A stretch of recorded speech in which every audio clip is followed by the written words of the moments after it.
Alright, what's up YouTube? Today is day 2 of my quest to jump 30 inches and squat 180 kilo. Today's workout was a pure athletic outdoor session. So we did some plyometrics to get us warmed up. We then did some max effort standing vertical jumps. And then we did some top end speed sprints. And then we finished it with some bounds to get a little bit more elasticity and some more plyometric contacts in. I'm doing one of these a week at the moment, just like a pure athletic session, no weights at all, just moving the body fast and trying to be nice and explosive. These sessions are probably honestly my favorite ones to do in a week, and they're probably the ones that are going to drive my vertical up the most because I'm working on being fast, working on being explosive, and I'm working on being springy, which is exactly what you need to get to jump higher. So again, as always, we'll always start off with some extensive plyometrics. Today it was double leg pogo series, I call it, just jumping in all different directions. We do this with either the double leg, we do it with hops. Today was double leg variation, just moving in all different directions, getting the ankles nice and warm and getting the body prepared for the more high intense work. Okay, so after the extensive plows, we went on to our jump session. So today it was standing vertical jump. So again, using the OVR jump tracker just to see how high we're jumping every jump and to drive that intent into the exercise. If you don't have something like this, you can use a box or you can just use jump and touch something, just whatever you like. The main aim is that you're jumping high. It doesn't matter how you're doing it, just need to have that intent where you're going to be jumping as high as you possibly can each jump.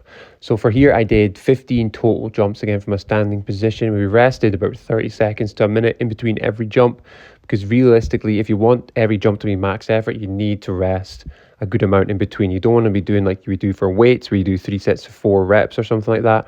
That's not going to help with jumping in your jump power, because you need to be fresh for every single jump. You got to think of every single jump like a max effort squat.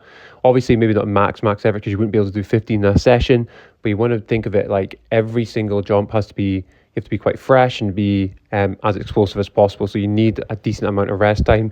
And if you're just doing 3 sets of 4, where you do four reps, one after the other, you're not going to be fresh enough for each jump. And then by the time you do the 4th rep, you're probably going to be jumping way lower than what you should be doing if you were fresh. So make sure to rest at least 30 seconds between each jump, sometimes even a minute, especially as the jump session goes on. I normally rest a little bit longer, around up to a minute for each jump. But yeah, that just keeps the body fresh and makes every jump as powerful as possible. So yeah, we did 15 of these. 21.4 inches was my best, which is a PB for me personally. Now, obviously, that's a long way off of 30 inches, but probably wouldn't be getting the 30-inch vertical from a standing position at the moment anyway. We're going to try and do that from an approach jump, but we want to push this up as well at the same time. We then moved on to the sprint part of the session. So today it was top end speed sprints. So for 10 meters, we were going to try and sprint as fast as we can. So we did a 40-meter run up, or 30 to 40-meter run up. And then by the last 10 meters, we'll be sprinting as fast as we possibly can, hitting our top end speed. These kind of sessions are great because obviously, when you look at the top end speed stuff, you're in a kind of more vertical position rather than accelerations, you're more horizontal. So acceleration kind of sprints like 10 to 20 meters from a static position are more working on horizontal power. And when you think of top end speed sprints, you're going to be more upright. So you're kind of working a little bit more on vertical power, which for vertical jump is obviously a very important thing. So that's why I like to do put some jumps together alongside top end speed sprints, because you're kind of working the same thing. Obviously it's quite different because you're sprinting instead of jumping, but you're still working on that vertical power, which is very important for jumping higher. So yeah, we did 6 total reps of these for 10 meters. I think my best was 1.12 meters of these, which is pretty decent for me. I'm quite happy with that, to be honest. I would like to be getting a little bit quicker. I think if I can get down to close to 1 second, even like 1.05 is my main goal for these. I think that will put me in good stead to improve my vertical jump as well.